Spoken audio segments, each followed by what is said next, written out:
Syukur ini teman-teman harus diikuti dengan seluruh anggota badan ya. Bukan hanya lisan saja, tapi dengan seluruh anggota badan. Dan yang paling bagus adalah kita bersyukur itu dengan menggunakan apa yang Allah berikan ini dalam ketaatan kepada Allah. Diberikan kesehatan untuk ibadah, diberikan harta untuk bersedekah, gitu kan. Apa saja kita lakukan untuk ibadah kepada Allah Subhanahu wa taala. Di situ puncak syukurnya seorang hamba. Allahu Rabbi wal Islam dini wa Muhammadan Rasulullah. Assalamualaikum warahmatullahi wabarakatuh. Alhamdulillah. Wassalatu wassalamu ala Rasulillah. Segala puji dan puja kehadirat Allah Subhanahu wa taala, juga salawat dan taslim kepada Nabi besar Muhammad sallallahu alaihi wa ala alihi wa sahbihi wasallam. Ini pengajian pertama kita di Makkah Mukarramah setelah Allah Subhanahu wa taala mudahkan waktu kita, juga diberikan kesehatan, kesempatan, energi, juga harta yang cukup agar kita bisa menjawab panggilannya. Dan sudah kita sebutkan bagaimana luar biasa keutamaan orang yang haji itu. Sebagaimana Nabi alaihi salatu wassalam telah bersabda, sesungguhnya orang-orang yang jihad di jalan Allah, orang-orang yang umrah dan haji adalah tamu-tamu Allah. Allah mengundang mereka, maka mereka pun menjawabnya, maka mereka berdoa dan Allah akan mengijabahnya. Juga kata Nabi SAW, hadis yang sudah kita sampaikan pada saat manasik tempoh hari, lakukanlah atau rutinkanlah umrah dan haji secara berkesinambungan, karena keduanya akan menghilangkan kesusahan hidup dan kemiskinan, sebagaimana api menghilangkan karat dari besi. Dan juga kita sudah tahu hadis Nabi SAW, Al-Hajj mabrur laisa lahu jazaa illal jannah. Haji yang mabrur yang mengikuti syarat dan rukunnya tidak ada balasan kecuali surga. Banyak sekali keutamaan-keutamaan dari haji yang kita bisa dapatkan, dan Allah sudah memilih Bapak Ibu sekalian, termasuk kami tentunya, untuk melaksanakan ibadah haji ini. Tema kita pada kesempatan ini adalah masalah syukur. Tema yang dianggap mungkin judulnya ringkas, sederhana, tapi masih banyak umat Islam yang belum memahami tentang kedudukan syukur itu.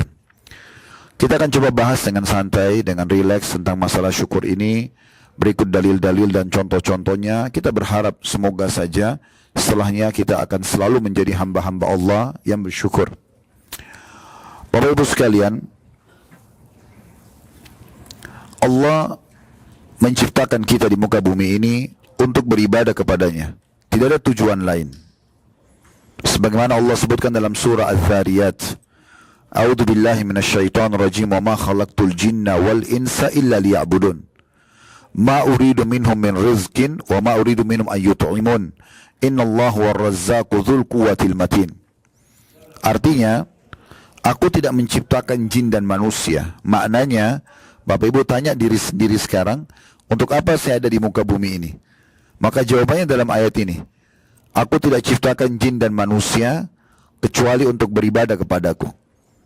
Jadi kalau ada di antara kita yang bertanya, apakah memang saya diciptakan di muka bumi ini untuk sholat, untuk puasa, untuk zakat dan sedekah, untuk umrah dan haji, untuk bakti dengan orang tua, menjenguk orang sakit, bersedekah, membantu orang-orang susah, juga menghindari semua larangan, bohong, menipu, mencuri, memukul orang, menggibah, memfitnah dan seterusnya? Jawabannya iya. Itu tujuan kita diciptakan. Selebihnya adalah perangkat-perangkatnya seperti makan, minum, tidur, berpakaian, bermasyarakat. Ini semua adalah perangkat-perangkatnya. Tujuan utamanya adalah masalah beribadah kepada Allah Subhanahu wa taala. Sayang sekali banyak orang yang sibuk dengan perangkat-perangkatnya, tapi mereka lupa tujuan utamanya. Sibuk mencari makanan-makanan yang memang mereka suka dan gemari, minuman, pakaian, kemudian komoditas dan seterusnya, tapi mereka lupa tujuannya untuk beribadah kepada Allah Subhanahu wa taala, sehingga mereka tidak hubungkan antara makanan, minuman, pakaian, aktivitas yang mereka lakukan dengan masalah ibadah kepada Allah Subhanahu wa taala. Tidak penting masalah halal bagi mereka. Yang penting saya bisa mendapatkan perangkat-perangkat ini. Teman-teman sekalian, Allah Subhanahu wa taala menciptakan kita untuk beribadah kepada-Nya, dan Allah mudahkan ibadah itu. Allah mudahkan ibadah itu. Kita bicara misalnya tentang 5 rukun Islam yang kita sudah tahu bersama-sama. Syahadat misalnya. Asyhadu an la ilaha illallah wa asyhadu anna Muhammad Rasulullah. Saya bersaksi tidak ada Tuhan yang berhak disembah kecuali Allah. Konsekuensinya adalah kita harus yakin tidak ada Tuhan, tidak ada pencipta, pemilik, penguasa yang menghidupkan, yang mematikan, yang menggantikan siang dan malam, menurunkan hujan dari langit kecuali Allah. Wa asyhadu anna Muhammad Rasulullah, dan Muhammad benar utusan dan hambanya. Sehingga kita tinggal mengikuti syariat Nabi Muhammad SAW. Dan siapapun orang non-muslim mengucapkan syahadat ini, dia meninggal sesaat setelah itu masuk surga. Dalam sebuah riwayat Bukhari disebutkan, pernah ada seorang anak muda Yahudi, dia sering kali membantu Nabi SAW. Tentu diberikan upah. Satu waktu anak muda Yahudi ini tidak disebutkan umurnya berapa, tapi disebutkan dalam hadis dia adalah anak yang masih muda, masih remaja, sakit keras anak muda ini. Nabi SAW berkunjung ke rumahnya, lalu duduk di bagian atas kepalanya dan mengatakan, "Hai anak muda, syahadatlah." Maka anak ini melihat ke arah ayahnya yang ada di sebelah ranjang. Lalu ayahnya mengatakan, "Ati' Abul Qasim." Patuhi ayahnya Qasim. Ayah Qasim maksudnya Nabi Muhammad SAW, karena anak pertama laki-laki beliau bernama Al-Qasim, maka dipanggil dengan Abul Qasim.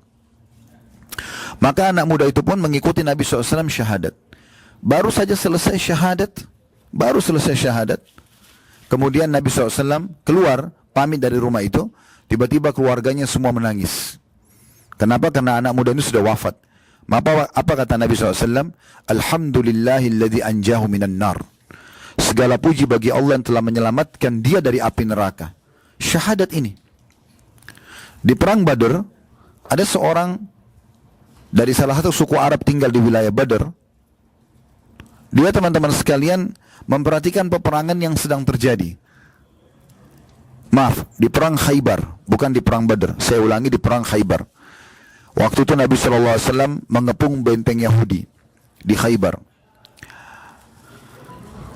Orang ini menyaksikan peperangan antara muslimin dengan orang-orang Yahudi. Dan dia, orang Arab, dia mengerti bahasa para sahabat.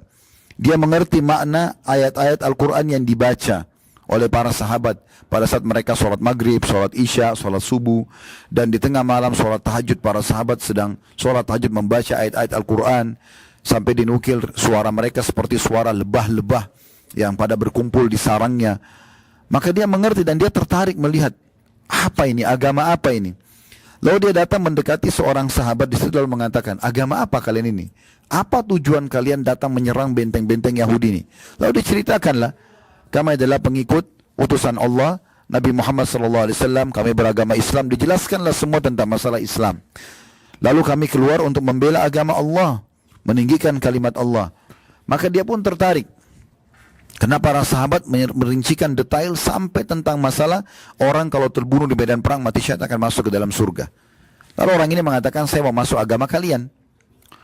Kata para sahabat, di depan sana, di bagian saf depannya pasukan, ada Rasulullah SAW. Cobalah kamu ke sana dan syahadat di tangannya.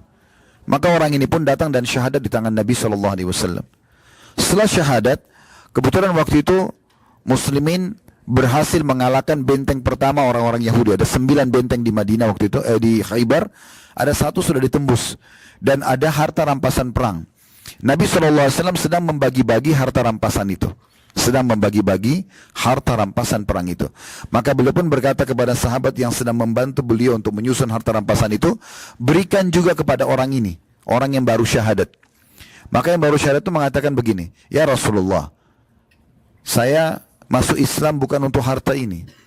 Saya masuk Islam karena saya tertarik juga untuk mengejar apa yang sahabat-sahabat Anda kejar. Mereka berharap keluar dari Madinah ke Khaybar ini, terbunuh di jalan Allah, kemudian mereka masuk surga.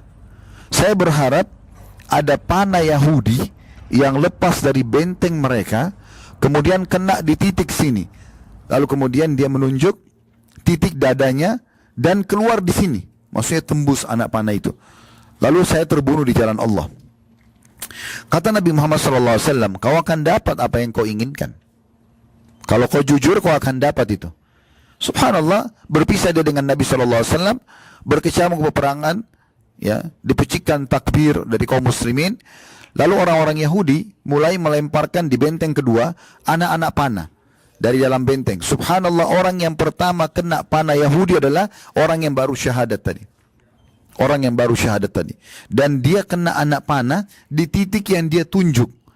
Saya berharap anak panah Yahudi kena di sini, dia tunjuk dada sebelah kirinya, tembus di sini.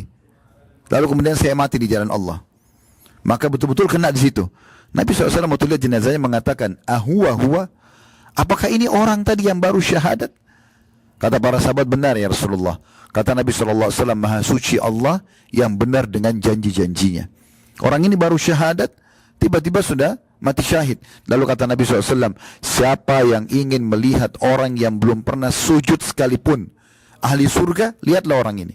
Baru syahadat sudah terbunuh mati syahid. Maka begitu mudahnya syahadat itu. Tidak ada yang berat. Seseorang di perang Uhud, nanti di Madinah kita akan ceritakan insya Allah di lokasi perang Uhud selepas haji nanti. Ada seseorang dari pendeta Yahudi. Orang ini pada saat Nabi SAW mengutus utusannya memanggil masyarakat Muslim Madinah untuk berperang menghadapi Quraisy di luar benteng Madinah, tepatnya di wilayah Gunung Uhud, maka dia pun naik ke menara orang Yahudi, ya, namanya Khuwairik radhiyallahu anhu. Dia naik ke menara Yahudi lalu dia teriak-teriak mengatakan, hai Yahudi, kalian tahu Muhammad ini utusan Allah, kalian temukan namanya di Taurat, kalian sudah, bahkan kakek-kakek kalian hijrah ke kota Madinah ini untuk ya menunggu kedatangannya. Sekarang sudah depan mata kalian, kenapa kalian tidak beriman? Maka mereka mengatakan, kami tidak yakin dengan dia. Lalu Khuwairik ini yang merupakan pendeta Yahudi mengatakan, tapi kalian temukan dalam Taurat, ya di ajaran Nabi Musa, kalau ada nabi di lokasi lain memanggil untuk berperang membela agama Allah, kita harus membelanya. Maka ayo kita bela paling tidak, kalau tidak mau masuk Islam. Mereka juga mengatakan ini hari Sabtu, kami tidak mau berperang di hari Sabtu. Ini sebenarnya alasan saja. Maka Khuwairik tidak peduli lagi dengan orang-orang Yahudi. Dia sebenarnya pendeta Yahudi, ya. Dia datang ke masjid Nabi syahadat. Itu di waktu duha hari Sabtu tahun 3 Hijriah di perang Uhud. Subhanallah, setelah dia syahadat, dia ikut berperang. Dan dia termasuk yang mati syahid di perang Uhud itu. Uhud selesai sebelum duhur. Dan orang ini sudah meninggal. Waktu jenazah para sahabat dikumpulkan, ada jenazahnya Khuwairik ini, pendeta Yahudi yang baru masuk Islam. Kata Nabi SAW, siapa yang ingin melihat orang ahli surga yang belum pernah sujud sekalipun, lihat orang ini. Syahadat di waktu duha. Kemudian dia meninggal sebelum duhur. Belum ada kewajiban sholatnya. Subuh dia belum masuk Islam. Duhur juga belum masuk waktunya, dia meninggal. Maka dengan syahadat saja, dia sudah dipastikan masuk ke dalam surga. Yang kedua masalah sholat. 5 waktu sholat. Berapa menit kita sholat teman-teman sekalian? Kita tidak bicara masalah jalan menuju ke masjidnya dan pulangnya. Sholatnya saja. 10 menit. 10 menit itu sudah lama kalau orang sholat, ya. Mungkin baca sedikit panjang ayat. Anggaplah 10 menit subuh, 10 menit duhur, 10 menit asar, 10 menit maghrib, 10 menit isya. 50 menit. Waktu kita sehari 24 jam. Kalau dipotong 50 menit sholat wajib, kita nggak bicara sunnahnya, maka kita masih punya 23 jam plus 10 menit. Waktu bisa beraktivitas yang lain. Sholat ini bukan hal yang harus jadi beban bagi setiap muslim. Terbalik, dia adalah komunikasi seorang hamba dengan Tuhannya. Bayangkan teman-teman, kalau dalam setiap hari kita dipanggil oleh presiden ke istananya hanya untuk menghadap saja, ngobrol, berinteraksi dengan dia. Bagaimana bangganya seseorang dipanggil oleh pemimpinnya. Atau mungkin kalau kita di kantor, dipanggil oleh atasan kita dalam satu hari 5 kali, hanya untuk ngobrol, ketemu sebentar terus bisa lagi, dipanggil lagi. Ada kebanggaan tersendiri. Sholat itu komunikasi seorang hamba dengan Tuhannya. Makanya para salafus saleh sangat gembira kalau menunggu waktu sholat. Jauh sebelum sholat mereka sudah persiapkan diri, lalu mereka hadir di sholat itu. Bukan beban. Dan ini adalah absensi. Seseorang hamba absen dengan Tuhannya. Iya, saya hadir gitu. Maka sholat bukan beban, walaupun dikerjakan 5 kali sehari. Dan kata Nabi SAW, awal amal dihisab hari kiamat adalah sholat. Kalau dia baik, beruntunglah dia. Riwayat lain akan membantu amal-amal lain. Dan kalau sholatnya rusak, maka rugilah dia. Riwayat lain akan mengganggu ibadah-ibadah yang lain. Sudah tahu belum teman-teman sekalian hadis Nabi SAW yang disebutkan oleh Al-Mudhir dalam kitab Taghrib Tarhib dan disahihkan oleh Syekh Albani. Kata Nabi SAW, siapa yang keluar dari rumahnya dalam kondisi bersuci, beruduk, kayak kita sekarang dari hotel pun kita beruduk, kemudian dia datang ke masjid lalu dia sholat 5 waktu wajib, sholat wajib, maka dia pulang mendapatkan pahala seperti haji. Ini haji ini kita bisa dapatkan di setiap sholat kita 5 waktu sholat itu, asal betul-betul dikerjakan karena Allah Subhanahu wa ta'ala. Ringan ya, dan keutamanya besar. Zakat yang ketiga, kita sudah tahu sama-sama, setahun sekali. Syaratnya pun selain setahun sekali bagi yang mampu saja. Itu pun ada syaratnya, haul dan nisab. Masa setahun dari harta itu, dalam 1 tahun hartanya Bapak Ibu sekalian itu bertahan stabil di nisabnya. Nisabnya 85 gram emas. Jadi misalnya bulan Ramadan, bulan Syawal, atau kita mudah kalau di Masehi misalnya, walaupun kita hitungnya Hijriyah ya, misalnya dari Januari ke Januari, Januari, Februari, Maret, sampai nanti Januari lagi, stabil ya, harta kita itu berada di 85 gram emas nisabnya. Lalu baru dikeluarkan 2,5%. Kalau misalnya dalam setahun itu, bulan Januari stabil, kena nisab 85 gram emas, kemudian Februari sama, Maret sama, bulan Mei turun bulan Mei, harta kita tidak mencapai 85 gram emas, maka berarti hitungan zakat awal batal. Dimulai kapan lagi? Dimulai kalau nisabnya kembali lagi. Misal bulan Juni kembali lagi nisabnya 85 gram emas, mulai dihitung bulan Juni lagi 1 tahun ke depan. Selama belum sampai 1 tahun nisab itu stabil, maka nggak ada zakat bagi orang itu. 2,5%, artinya kalau 100 juta hanya 2,5 juta. Dan fungsi zakat mensucikan harta. Mensucikan harta. Seperti kami misalnya buka restoran, yang teman-teman kemarin manasik, kan kami nggak pernah tahu yang makan ini uangnya halal atau tidak. Dan tidak mungkin kami nanya setiap konsumen, kamu halal nggak uangnya? Kan nggak mungkin. Dia belanja selesai, masuk uang itu. Bercampur baurlah pendapatan kami antara yang haram sama yang halal, kalau memang dia dari yang haram. Zakat mensucikan itu. Dia seperti sumbatan saluran air. Kalau ada sumbatannya, sumbatan itu diangkat. Zakat itu mensucikan, mengangkat sumbatan sehingga lebih lancar rezeki itu. Jadi sangat ringan, setahun sekali bagi yang mampu, dan syaratnya dia harus nisabnya itu bertahan selama 1 tahun. Kalau sama 18 ke atas, 85 gram emas ke atas, baru keluar zakatnya 2,5%. Oleh karena itu saya sering sampaikan kepada jemaah-jemaah sekalian, kaum muslimin yang saya temuin atau saya sampaikan dalam pengajian, ingat zakat itu setahun sekali dan itu harus ada syaratnya. Oleh karena itu kita fokus memang menyelesaikan zakat ini, tapi jangan samakan zakat dengan sedekah. Sedekah tiap hari kita disuruh keluarkan.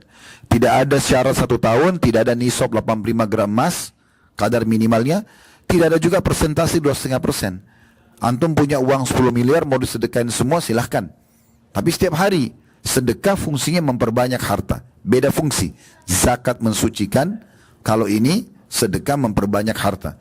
Dan kata Nabi SAW dalam hadis Bukhari, setiap pagi Allah turunkan 2 malaikat, yang satu mengatakan ya Allah lapangkan rezeki orang sedekah, yang satu mengatakan binasakan orang yang bakhil atau pelit. Ibnu Hajar rahimahullah mengatakan yang dimaksud dengan binasakan hartanya, maksudnya binasakan orang yang pelit adalah binasakan jiwanya dan hartanya. Malaikat itu mendoakan seperti itu. Jadi zakat itu ringan sekali. Yang keempat, puasa Ramadan setahun sekali. 12 bulan waktu kita hidup dalam 1 tahun, 11 bulan Bapak Ibu bebas makan, minum, yang penting halal. Puasa Senin Kamis, puasa Iyamul Bid, puasa hari Arafah, itu kan puasa Taswa dan Asyura 9 dan 10 Muharram sunnah. Artinya Bapak Ibu kerjakan berpahala, tidak dikerjakan tidak apa-apa. Tapi yang wajib adalah Ramadan. Artinya 11 bulan kita nggak wajib berpuasa. Kecuali orang yang punya nazar dan berhasil. Dia bilang kalau saya sembuh dari penyakit ini, kalau saya berhasil proyek ini, saya akan puasa 3 hari. Lalu Allah mudahkan dia untuk itu, maka dia wajib membayarnya. Tapi kalau tidak ada ini, 11 bulan dia tidak perlu puasa. Bukan kewajiban maksudnya. Hanya Ramadan saja. 11 bulan ini kita makan yang panas, yang dingin, yang asam, yang manis, macam-macam. Ini kalau badan kita robot, Bapak Ibu sekalian, bisa rusak ini. Butuh istirahat. Ramadan itu masa istirahat. Kalau mobil itu diservis. Makanya kita kalau tiba Idul Fitri, sudah sebulan puasa, pas kita berkunjung silaturahim keluarga, baru makan sedikit ketupat, sedikit opor ayam, sudah kenyang. Karena memang perut kita, usus kita sudah kembali normal. Itu fungsi Ramadan, selain dia ibadah. Setahun sekali. Apanya yang berat? Plus lagi haji yang kita kerjakan seperti sekarang. Hanya sekali seumur hidup wajibnya. Sisanya haji yang kedua, haji yang ketiga, haji yang ke-10, itu hukumnya sudah sunnah. Walaupun keutamaan tidak didapatkan. Tapi wajib sekali. Itu sekali seumur hidup. Artinya kalau ada orang yang tidak mampu sampai seumur hidup, maka itu dia tidak wajib. Walaupun saya sering sampaikan kepada jemaah sekalian, khusus masalah zakat sama haji ini, tanda kutip ya di sini ya, tantangan dari Allah Subhanahu wa taala. Bahasa di sini bagi yang mampu, jangan dijadikan sebagai pegangan, oh selama saya tidak mampu nggak usah saya pikirkan. Tidak, tapi harus kita berpikir kapan dari mustahik, orang yang layak menerima zakat, pindah kepada muzaki, menjadi orang yang keluarkan zakat. Kalau selama ini kita cuma tonton orang pergi haji, bus-bus lewat di depan rumah kita, atau kita dengar di berita, sekarang kita yang mengerjakannya gitu. Bagaimana kita ubah itu dengan niat kita dan mohon kepada Allah Subhanahu wa taala gitu. Yang saya ingin titik beratkan sebenarnya teman-teman sekalian, ternyata Islam itu mudah sekali. Ibadah pun yang kita diperintahkan itu mudah. Jadi sudah diciptakan di sini memang untuk ibadah, dan ibadah Allah mudahkan. Pernah ada satu orang belum masuk Islam ini. Dia datang ke masjid Nabi SAW dan dia berkata begini, siapa di antara kalian Muhammad? Nabi Muhammad SAW waktu itu lagi muttaki, siku kanan beliau ditaruh di lantai masjid, kemudian kaki beliau agak ngelonjor, duduk santai dengan para sahabat. Lalu beliau mengatakan, orang ini mengatakan, saya ingin bertanya kepadamu, ya, boleh? Kata Nabi SAW, silakan. Dia mengatakan, orang itu bilang ya, ini belum masuk Islam dia. Dia bilang, siapa yang meninggikan langit? Kata Nabi Muhammad SAW, Allah. Yang buat langit seperti ini tinggi, luas ini siapa? Kata Nabi SAW, Allah. Siapa yang menghamparkan bumi? Kata Nabi SAW, Allah. Siapa yang menancapkan gunung-gunung di atas bumi itu? Kata Nabi SAW, Allah. Maka orang ini belum masuk Islam ya. Dia mengatakan sebuah kata-kata teman-teman sekalian yang membuat Nabi SAW dari duduk santai tadi, itu langsung duduk serius. Karena memang perkataannya luar biasa. Dia mengatakan, wahai Muhammad, saya bertanya kepadamu atas nama Allah yang meninggikan langit, yang menghamparkan bumi, yang menancapkan gunung-gunung. Apakah Allah mengutusmu kepada kami sebagai utusannya? Maka Nabi SAW lagi santai langsung duduk. Karena ini luar biasa. Diajak bersumpah atas nama Allah. Benarkah kau ini utusan Allah? Kata Nabi SAW dengan tenang, iya. Orang ini bilang lagi begini, saya bertanya lagi atas nama Allah yang meninggikan langit, menghamparkan bumi, menancapkan gunung-gunung. Apakah Allah memerintahkan kepada engkau untuk menyampaikan kepada kami agar kami sholat 5 waktu dalam sehari? Kata Nabi SAW, iya. Saya bertanya lagi atas nama Allah yang meninggikan langit, menghamparkan bumi, menancapkan gunung-gunung. Apakah Allah memerintahkan kepadamu untuk menyampaikan kepada orang-orang kaya kami untuk mengeluarkan zakat harta mereka diberikan kepada orang-orang miskin kami? Kata Nabi SAW, iya. Saya bertanya lagi atas nama Allah yang meninggikan langit, menghamparkan bumi, menancapkan gunung-gunung. Apakah Allah memerintahkan kepadamu untuk menyampaikan kepada kami agar kami puasa Ramadan sebulan penuh dalam 1 tahun? Kata Nabi SAW, iya.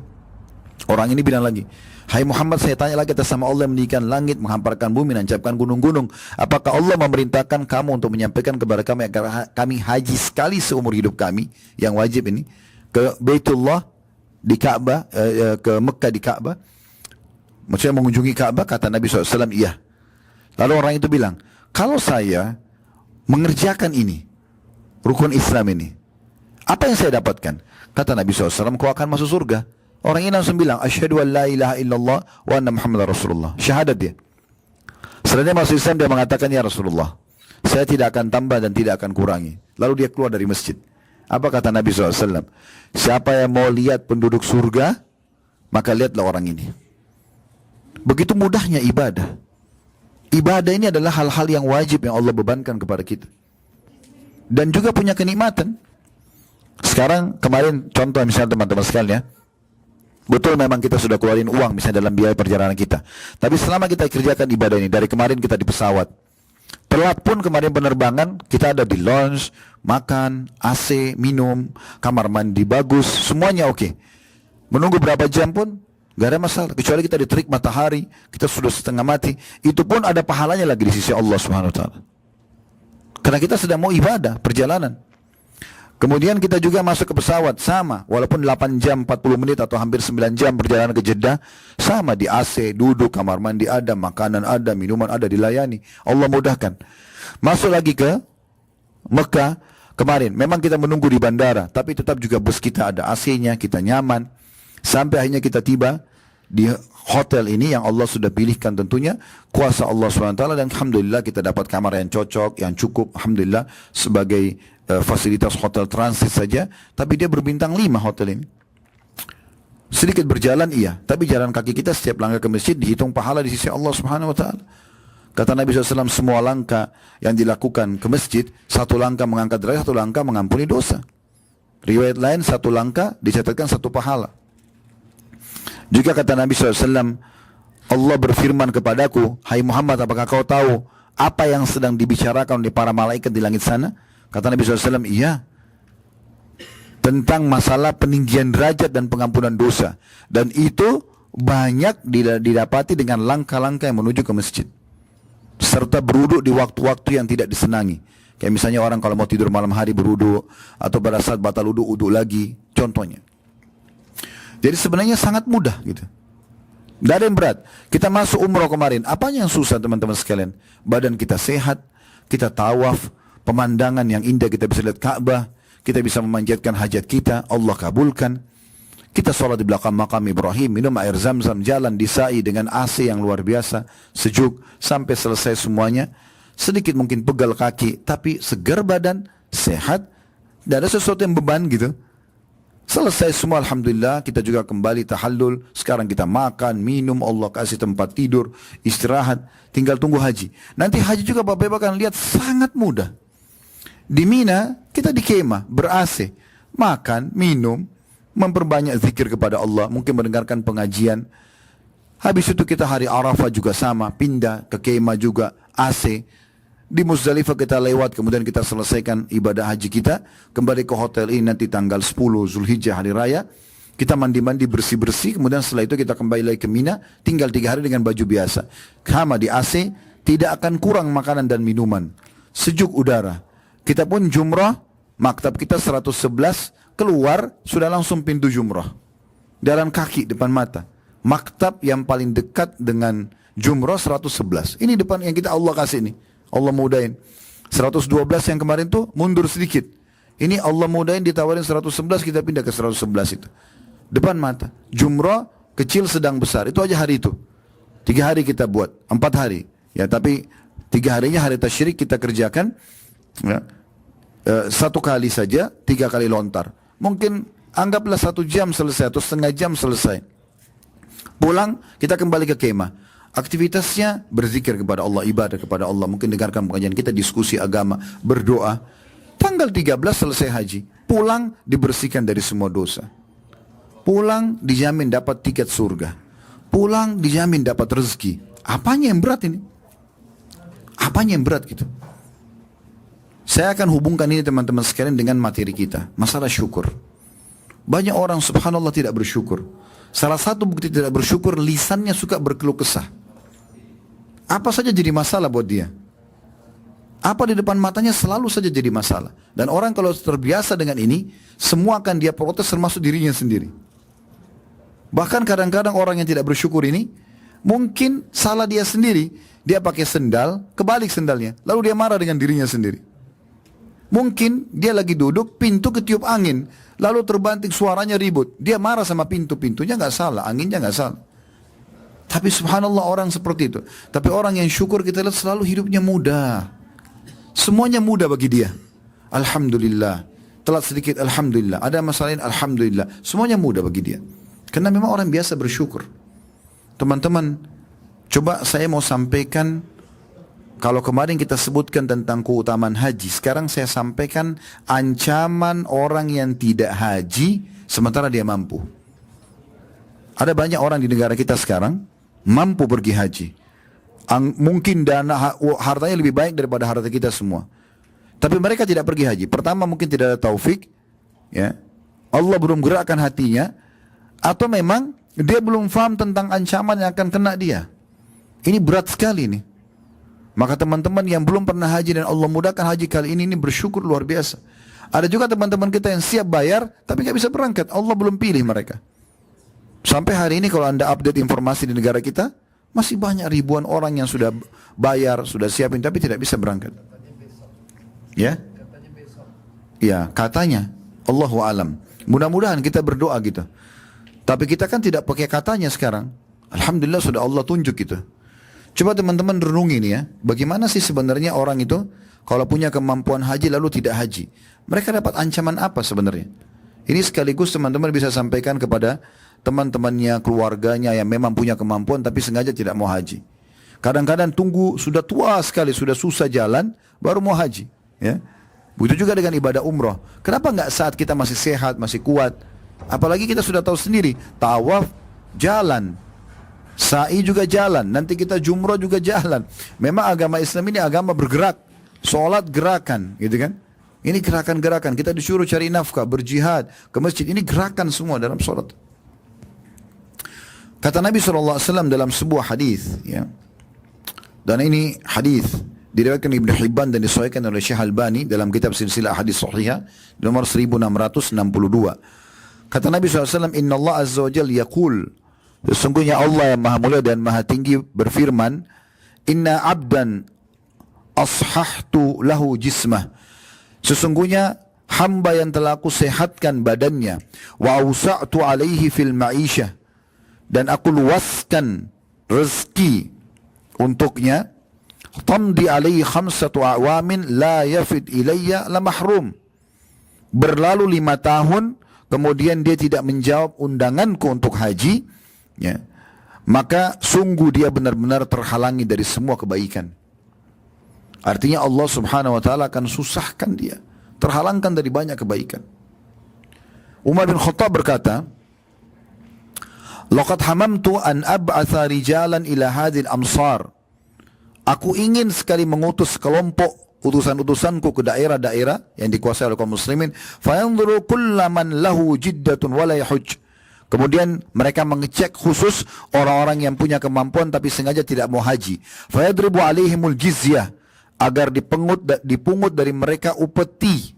Ya. Mahum bimuslimin, mahum bimuslimin.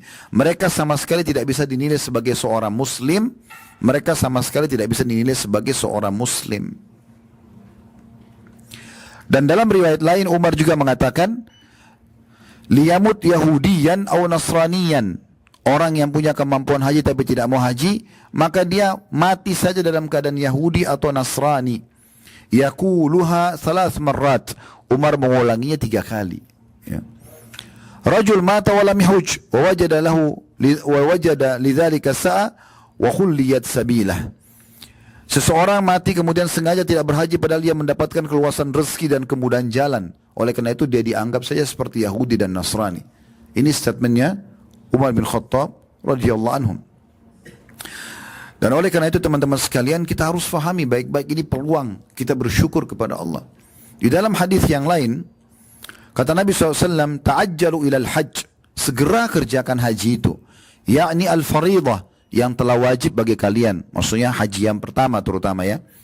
Fa inna ahadakum la yadri ma ya'ridu lahu, karena seseorang di antara kalian sama sekali tidak tahu apa yang akan menimpanya ke depan.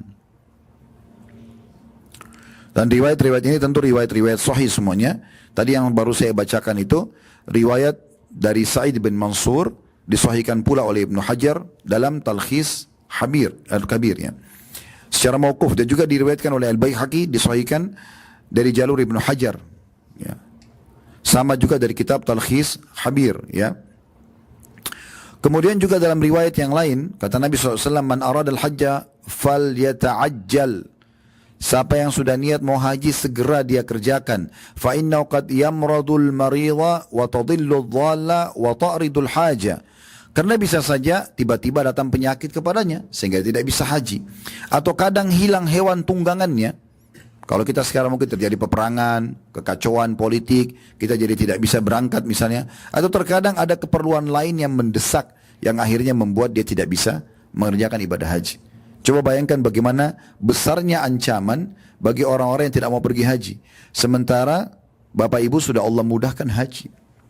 Bukankah ini sebuah nikmat teman-teman harus kita syukuri? Lebih detail kita masuk misalnya. Kalau kemarin kita pada saat naik pesawat, Bapak Ibu masih leluasa duduk dengan tenang. Walaupun misalnya teman-teman yang di ekonomi duduk agak sempit. Tapi ada orang, teman-teman, gak bisa. Karena dia stroke, kakinya sakit. Dia nggak bisa. Itu juga sudah sebuah nikmat yang besar. Makanya Nabi SAW menyuruh kita agar bisa bersyukur lihat orang yang lebih di bawah kita. Sekarang kita turun, naik bus. Kalau kita kemarin nunggu sekian jam, ada orang yang lebih lama menunggu daripada kita. Bahkan kalau sempat lihat kemarin, subhanallah ada beberapa jemaah Indonesia karena mereka berangkatnya furada cuma 5 orang, 4 orang. Mereka harus nebeng di busnya orang-orang. Bergabung dengan negara lain atau apa terserah. Pokoknya pemerintah Saudi siapin yang dari bandara kemarin itu bus pemerintah, nggak bisa kita nolak. Tapi kita bisa sendiri jemaah kita, ya. Dan alhamdulillah tidak dicampur sama orang lain. Nikmat yang lain. Sangat detail itu. Kita masuk misalnya ke hotel kita ini. Alhamdulillah dimudahkan oleh Allah. Kita masuk kamar mandi bisa bersih-bersih, kita jalan kaki masuk. Tawaf dengan tenang. Ada banyak orang Bapak Ibu sekalian tidak bisa tawaf seperti kita kemarin. Kakinya patah, stroke, dia harus pakai kursi roda, naik ke atas, tidak bisa dekat dengan Ka'bah. Bapak Ibu tinggal berapa meter dari Ka'bah itu.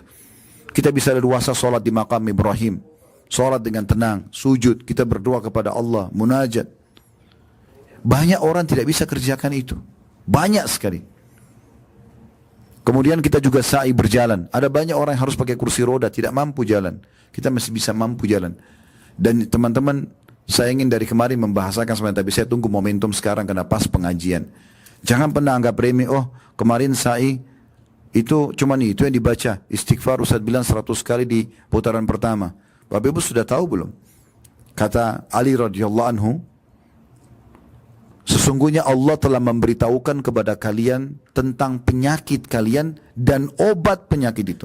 Semua sumber masalah Allah sudah sampaikan sebenarnya. Dan Allah sudah berikan jalan keluarnya. Kata orang di sekitarnya, apa yang Anda maksudkan? Kata Ali radhiyallahu anhu, sumber masalah kalian, dosa kalian, pelanggaran kalian. Dan solusinya adalah istighfar. Bapak Ibu punya masalah apapun, sekecil sampai sebesar apapun, yang paling pertama jangan salahin siapa yang di depan kita menjadi penyebabnya. Tapi coba introspeksi diri antara kita sama Allah. Segera wudu, sholat, taubat, sujud kepada Allah, maka akan mudah urusan itu. Daripada kita sibuk nyalain si fulan, tidak ada gunanya. Kita tidak memperbaiki sumber masalah kita. Kalau kita kerja di perusahaan, apa yang membuat kita terancam tidak kerja lagi di situ? Pelanggaran kan? Itu masalahnya dosa. Kita sibuk melakukan dosa tanpa kita sadari sebenarnya itu sumber masalah kita. Sebagian salaf mengatakan, saya mengetahui saya punya dosa dengan Allah kalau saya lihat perubahan sikap dari pasangan hidup saya. Istri berubah sikap, suami berubah sikap. Tunggangan saya, dia mau naik kudanya, tiba-tiba kudanya kayak menolak. Atau kita mungkin mau naik mobil, tiba-tiba macet. Atau kendaraan mogok, atau kendaraan misalnya pecah bannya, atau apa saja. Bahkan tikus masuk ke dalam rumahnya. Dia mengatakan bahkan tikus masuk ke dalam rumah saya itu adalah dosa saya. Sebagian di antara mereka teman-teman kalau lewat di sebuah tempat, tercium bau sampah saja, bau tidak enak, dia langsung beristighfar kepada Allah. Kok bisa sampai ke hidung saya? Berarti ada sesuatu. Begitu pekahnya mereka. Jadi jangan anggap remeh masalah istighfar. Banyak orang tidak bisa istighfar, Bapak Ibu sekalian. Banyak orang lisannya tidak bisa mohon ampun kepada Allah karena Allah tidak berikan taufik. Kata sebagian salaf, siapa yang Allah mudahkan lisannya istighfar, berarti Allah ingin mengampuni dia. Makanya kemarin saya ingatkan, baca istighfar sampai ke ujung sana. Astaghfirullah wa atubu ilaih. Kata Nabi SAW dalam sebuah hadis Bukhari, Allah sangat gembira dengan taubat hambanya. Sampai-sampai lebih gembira daripada seseorang di antara kalian yang membawa seluruh bekalnya di atas tunggangannya, lalu dia pergi ke padang pasir yang tidak bertuan. Gak ada orang lain, cuma dia sendiri. Semua bekalnya naik ke atas untanya lalu dia jalan. Pada saat dia penat, dia istirahat di bawah sebuah pohon. Waktu dia bangun dari tidurnya, untanya sudah hilang. Lalu dia keliling-keliling mencari, dia tidak menemukan unta dan bekalnya. Dia sudah putus asa. Kata Nabi SAW, waktu dia sudah putus asa, dia bilang dalam dirinya, saya ingin kembali ke pohon tadi, saya ingin tidur lagi, semoga saja saya waktu bangun sudah mati. Maka dia pun tertidur, waktu dia bangun, dia melihat unta sama bekalnya ada di depan matanya. Kata Nabi SAW, bagaimana gembiranya dia, Allah lebih gembira daripada orang itu pada saat menemukan kembali tunggangan, dia bisa menyelamatkan dirinya untuk jalan dan dapat bekal makanannya, daripada Allah lebih gembira daripada orang itu. Allah senang dengan taubat kita. Kita putar yang kedua lagi, masih bisa kita berzikir. Baca subhanallah, alhamdulillah, wa la ilaha illallah, Allah akbar. Kata Nabi SAW, 4 kalimat yang paling Allah cintai. Bahkan beliau mengatakan dalam riwayat lain, saya mengucapkan 1 kali lebih saya sukai daripada terbitnya matahari. Maknanya apa? Matahari kalau terbit semua makhluk Allah bisa beraktivitas, kita beraktivitas, hewan-hewan beraktivitas, semua orang gembira matahari terbit. Orang bisa beraktivitas, terang semuanya, gitu kan? Maka menyebutkan zikir ini sekali lebih baik daripada terbitnya matahari. Kita baca la haula wala quwata illa billah. Kata Nabi SAW, harta simpanannya surga, la haula wala quwata illa billah. Ada sahabat dalam sebuah kisah disebutkan, suami istri, anaknya bujang, remaja, ikut jihad. Kemudian satu hari pulanglah pasukan itu, semua pasukan utuh kecuali anaknya 2 orang ini. Maka mereka mengeluh kepada Nabi SAW, ya Rasulullah, anak kami ikut perang, kami nggak tahu nasibnya.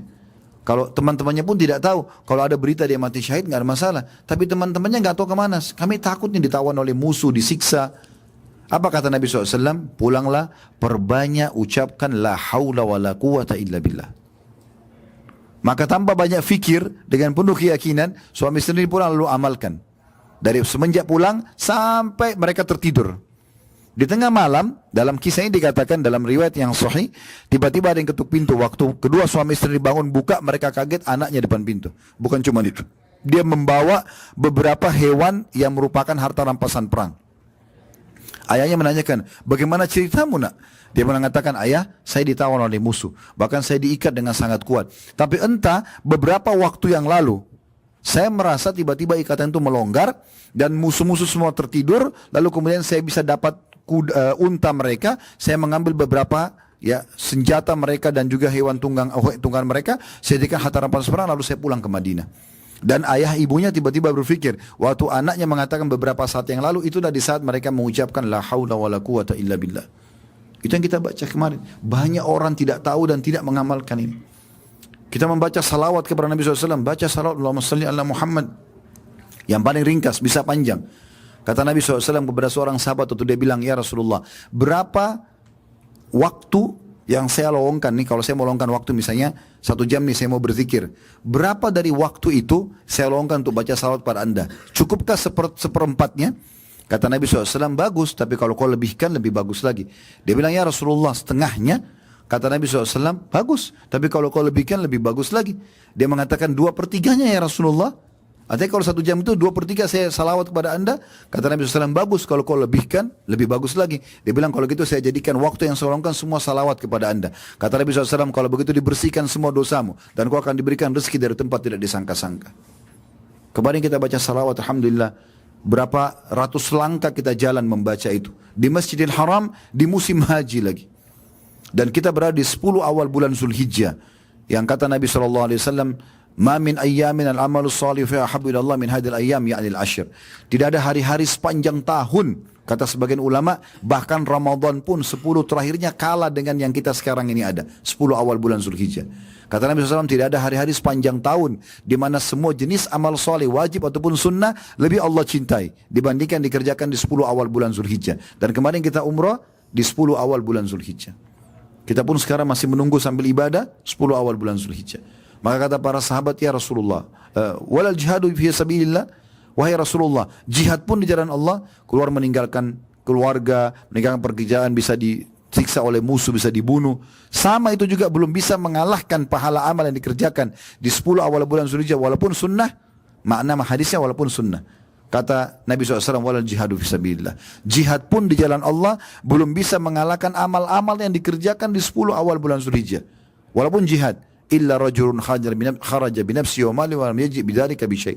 Kecuali seseorang laki-laki yang keluar membawa seluruh hartanya, membawa jiwanya, dia punya 10 miliar dikeluarkan semua diinfakkan, kemudian dia pun mati syahid, dua-duanya habis, baru bisa menyamai amalan yang dikerjakan di 10 awal bulan Zulhijjah.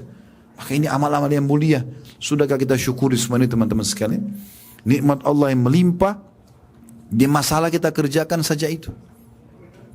Gugurkan rambut-rambut kita pada saat kita cukur. Pahalanya besar sekali, luar biasa.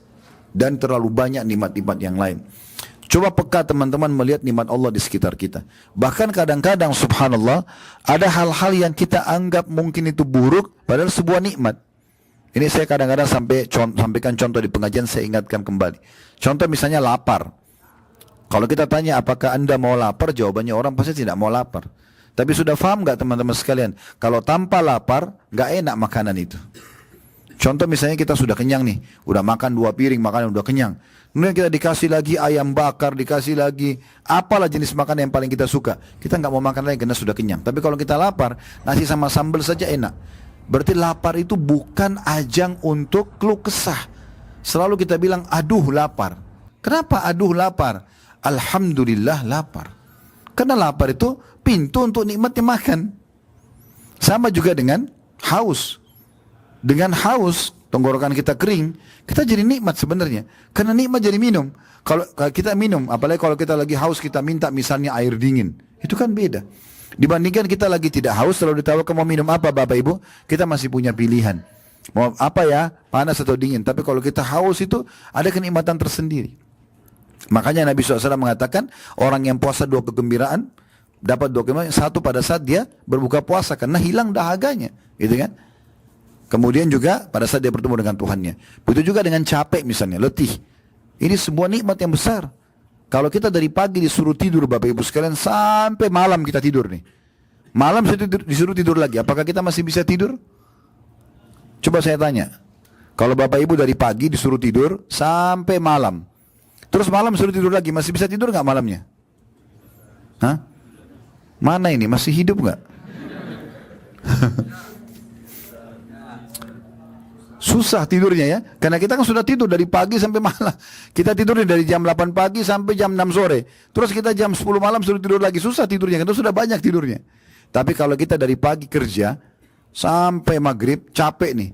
Pas ngantuk tidur malam hari, capek. 2 jam aja sudah nikmatnya luar biasa. Berarti mulai sekarang Bapak Ibu kalau lapar, kalau haus, kalau capek bilangnya apa? Alhamdulillah. Bukan selalu aduh, ya. Keluhan terlalu banyak. Lihat orang yang masih di bawah kita. Jadi kita bisa bersyukur kepada Allah SWT. Kalau kita punya sepeda, jangan lihat orang yang punya motor, tidak akan bersyukur. Pasti kita akan selalu, ya kalau kita tidak bersyukur, tapi kita lihat orang yang masih jalan kaki. Kalau kita punya motor, jangan lihat orang yang pakai mobil, kita lihat orang yang pakai sepeda. Kalau kita punya mobil 1, jangan lihat orang yang punya mobil 2, kita lihat orang yang masih pakai motor. Begitu seterusnya. Kita tinggal di satu wilayah di Jakarta, misalnya itu di satu wilayah, jangan lihat orang yang lebih elit, lihat orang yang di bawah kita supaya kita bersyukur. Walaupun kita boleh dalam Islam punya ya ambisi positif di tanda kutip ya, punya semangat untuk mendapatkan lebih besar nikmat, tamak terhadap Allah boleh, tapi jangan sampai kita kufur nikmat. Karena tidak mungkin kita pindah ke nikmat setelahnya kecuali kita bersyukur. Syukur ini teman-teman harus diikuti dengan seluruh anggota badan ya, bukan hanya lisan saja, tapi dengan seluruh anggota badan.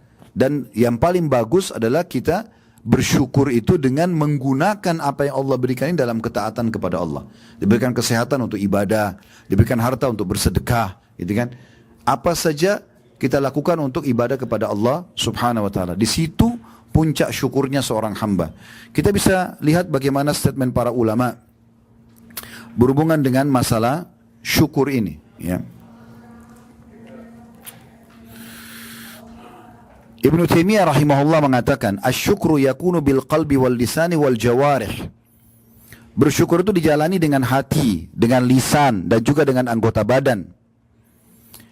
Walhamdu la yakunu illa bil lisan. Sementara memuji Allah digunakan lisan. Maksudnya, aplikasi harus ada. Bukan cuma kita bilang alhamdulillah, tapi bentuk syukur kita adalah dengan kita ya praktekkan di lapangan. Contoh misal Bapak Ibu masuk ke satu restoran, cocok makanannya, kita rasa enak. Coba Sebagai tanda syukur, beli jenis makanan yang sama, porsi yang sama, berikan kepada tukang parkir, berikan kepada orang-orang susah. Kita beli pakaian, belikan pakaian yang sama, berikan kepada orang-orang yang mungkin dia tidak akan mungkin bisa membelinya misalnya. Maka itu bentuk syukur.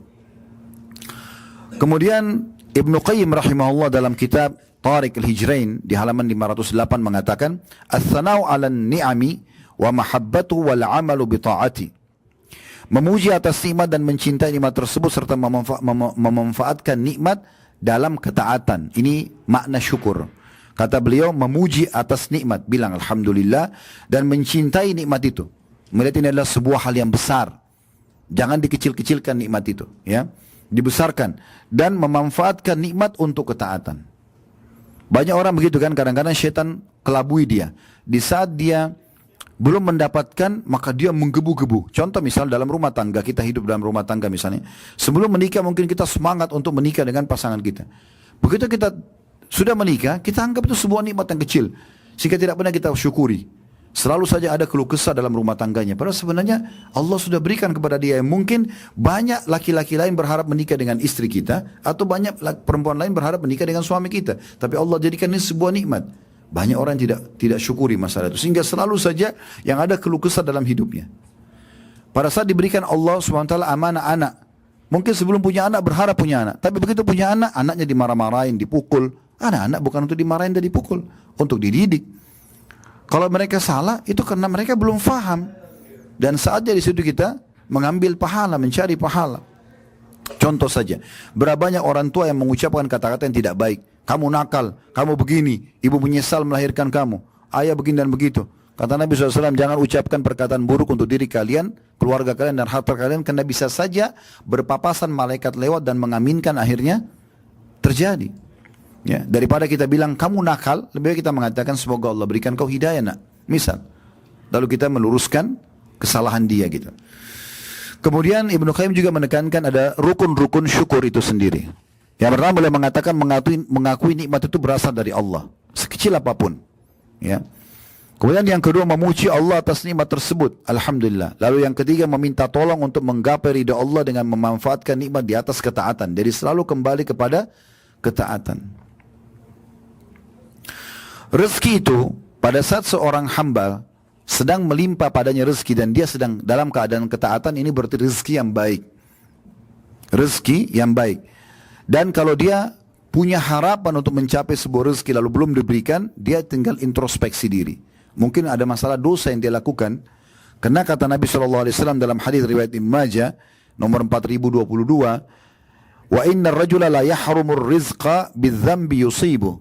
Sesungguhnya seseorang itu bisa terhalang dari rezekinya karena dosa yang dia lakukan.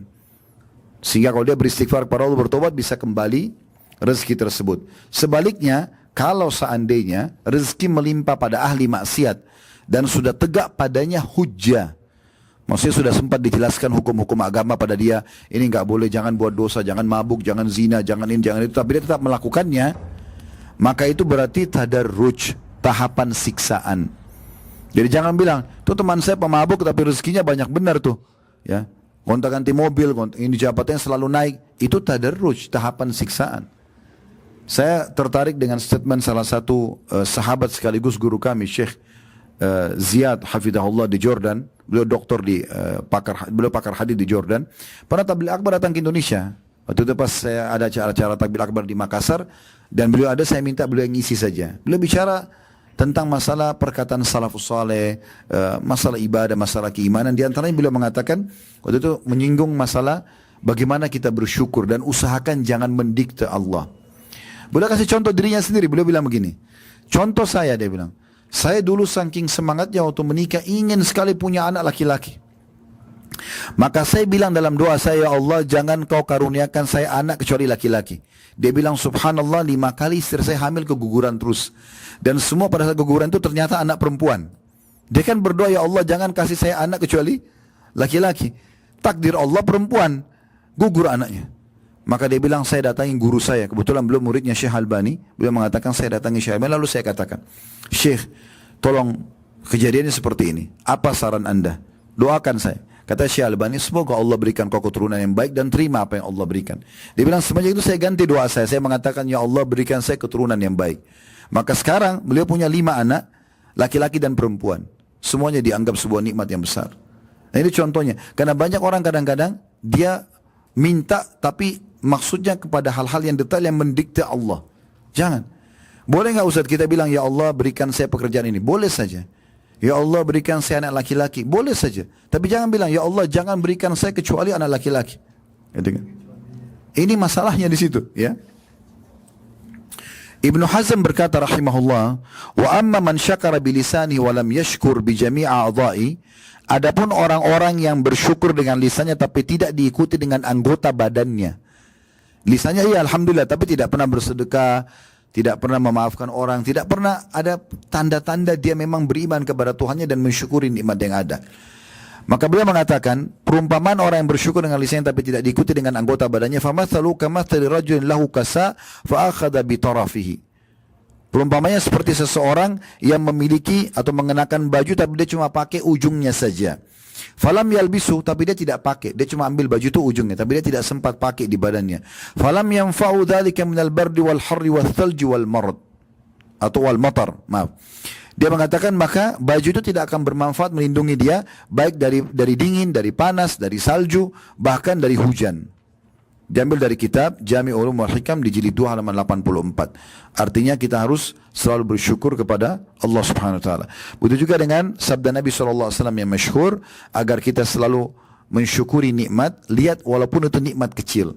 Kita bisa minum seteguk air saja sebuah nikmat. Kita bisa merasakan dengan lisan kita makanan tersebut bedanya. Oh ini manis, ini pedas, ini asam, ini asin.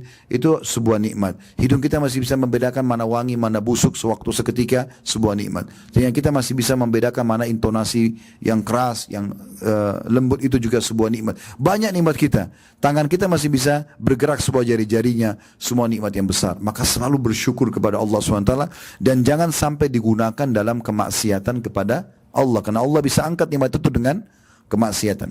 Kata Nabi SAW dalam hadis sahih, hadis hasan, ini disebutkan oleh Imam Ahmad jilid 4 halaman 278, man lam yashkurul qalil lam yashkurul kathir. Siapa yang tidak berusaha bersyukur sesuatu yang kecil, maka dia tidak akan bersyukur dengan sesuatu yang besar. Maka kita harus mulai dengan hal-hal kecil kita syukuri, baru kemudian menjadi besar. Abu Hazim berkata, kullu nikmatin la tuqarribu minallah azza wa jalla fahiya baliyah. Semua nikmat yang tidak digunakan untuk mendekatkan diri kepada Allah, maka itu hanyalah sebuah musibah. Oleh karena itu, untuk mendapatkan apa yang dijanjikan oleh Allah Subhanahu wa taala dalam surah Ibrahim, a'udzu billahi minasyaitonir rajim, la in syakartum la azidannakum wa la in kafartum inna adzabi lasyadid. Kalau kalian bersyukur saya akan tambah, kalau kalian kufur maka azabku akan pedih. Itu dengan cara kita bersyukur terhadap hal yang kecil dulu, maka yang besar akan kita dapatkan. Sebagai penutup teman-teman sekalian, setelah ini kalau ada yang mau bertanya silahkan. Kalau kita membiasakan diri sibuk dengan ibadah sunnah, misalnya sholat sunnah, maka pastikan sholat wajib kita aman. Karena tidak ada orang yang melalaikan sholat wajib, mau sholat sunnah itu nggak ada. Tapi kalau kita biasa sholat qobliyah, sholat ba'diyah, sholat duha, sholat tahajud, sholat wajib kita pasti akan lebih terjaga. Kalau kita biasa puasa Senin, Kamis, Ayyamul Bid, puasa Ramadan datang biasa aja. Orang yang biasa umrah, pergi haji begini ringan bagi dia. Ya. Orang yang biasa sedekah kecil, maka yang besar juga dia tidak ada masalah. Maka ini semua masuk dalam aplikasi hadis tadi. Ya, maka kita syukuri teman-teman sekalian, selalu banyak bersyukur. Bahkan subhanallah, saya setelah sekian tahun mempelajari agama ini, saya mengambil sebuah kesimpulan sederhana. Kapan kita selalu bersyukur dan beristighfar, digabungkan dua itu ya. Bersyukur atas nikmat semua, ada salah kita mohon ampun kepada Allah, pastikan tiket kita sudah siap untuk menuju ke surga. Tapi banyak orang subhanallah yang Allah katakan dalam Al-Quran, wa qalilun min ibadiyasy syakur. Tapi sayangnya sangat sedikit hambaku yang mau bersyukur. Ingat cirinya tadi saya katakan, bersyukur itu orang yang jarang sekali berkeluh kesah, bahkan tidak berkeluh kesah dengan lisannya, tapi selalu bersyukur. Ya. Sebaliknya orang yang kufur nikmat justru banyak keluh kesah, sebesar apapun nikmat selalu kecil di mata dia, sehingga semuanya salah. Bahkan termasuk diri dia sendiri, kebanyakan dia anggap dirinya berbuat kesalahan padahal sebenarnya dia sedang mungkin tidak berbuat salah. Allahu a'lam.